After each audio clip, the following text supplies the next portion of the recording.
Evidentemente, deputado Pedro Kussay, que a economia brasileira vive hoje um momento de dificuldades. Mas este momento de dificuldades, ele tem que ser compreendido de forma responsável, de forma contextualizada. Ou seja, há uma crise na economia mundial, há uma crise do capitalismo mundial, que é a maior crise do capitalismo mundial desde 1930, deputado Valdenor, deputada Moema, que nos acompanha também. Esta crise foi enfrentada pelos nossos dois últimos governos, do presidente Lula e da presidenta Dilma, e foi enfrentada com muita qualidade.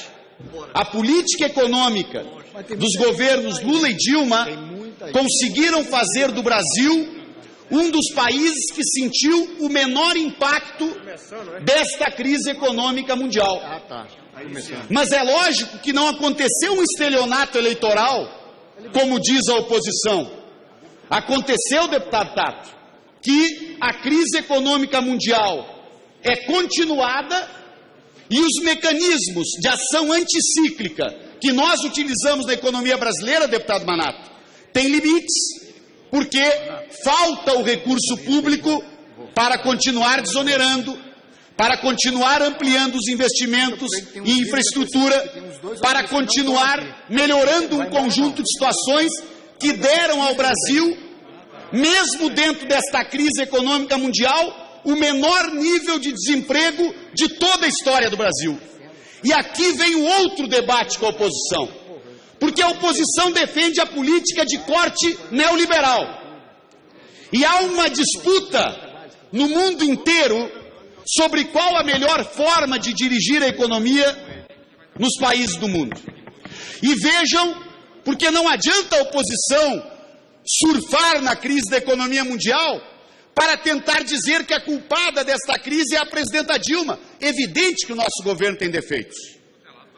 Evidente que temos correções a fazer no nosso governo, mas temos que dar o peso de cada coisa e comparar nesta disputa. E veja os exemplos que eu trago para comparar o que era o Brasil quando o PSDB e seus aliados dirigiam a economia brasileira, como ficou o Brasil a partir dos governos Lula e Dilma, que enfrentam uma dificuldade agora, mas que nós haveremos de superar, aliás, pelo visto, sempre contra a vontade da oposição, que aposta no quanto pior, melhor. Porque parte da dificuldade econômica do Brasil de hoje é resultado da atuação política da oposição, que alimenta a crise política, que alimenta a ideia do quanto pior, melhor, porque quer levar adiante um golpe para caçar um mandato legítimo da presidenta eleita pelo voto, porque não se chega à presidência da República numa democracia sem votos da maioria do povo brasileiro. E não adianta a oposição, como fez ontem, vir aqui dizer que agora rompeu com o presidente Eduardo Cunha. Eu tenho vontade quase de rir desta ruptura, porque tramaram e tramam dia e noite a ideia do golpe. Fizeram, inclusive, uma combinação ilegal de como pretendiam votar aquilo que chamam de impeachment e eu chamo de golpe.